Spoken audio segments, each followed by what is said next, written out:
Ճավախքում տարվա յուրաքանչյուր եղանակ իր յուրահատուկ կախարդանքն ու գեղեցկությունն ունի։ Գարնանը բնությունը արթնանում է նոր գույներով, ամռանը դաշտերը լցվում են արևի ջերմությամբ, աշնանն ամեն ինչ ոսկեգույն երանգ է ստանում, իսկ ձմռանը սպիտակցությունը ամբողջ տարածքը վերածում է հեքիաթի։ Այս օրերին բնության գեղեցկությունը առավել զգացվում էր փոքր լճի շրջակայքում, որտեղ առատ ջրերով լցված լիճը ավելի էր գեղեցկացնում ողջ բնապատկերը։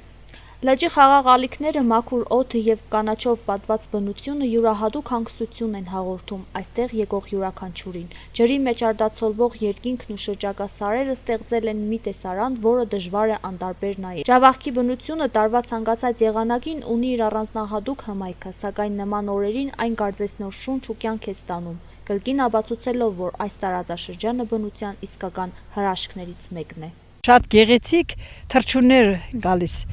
վերջերս ու դրանք մենք նոր ենք տեսնում, սկզբնական շրջանում չկային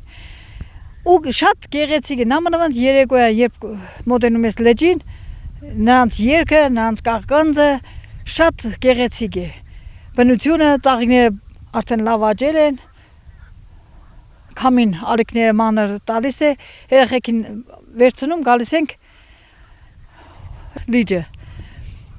Շատ սիրուն բնաշխարհ է մեր Ճավախքի աշխարհը, բնաշխարհը գեղեցիկ են, թռչունները, ամեն ինչը մի խոսքով, այս լիճը շատ սիրուն է, շատ ընտիր է, մաքուր օդը։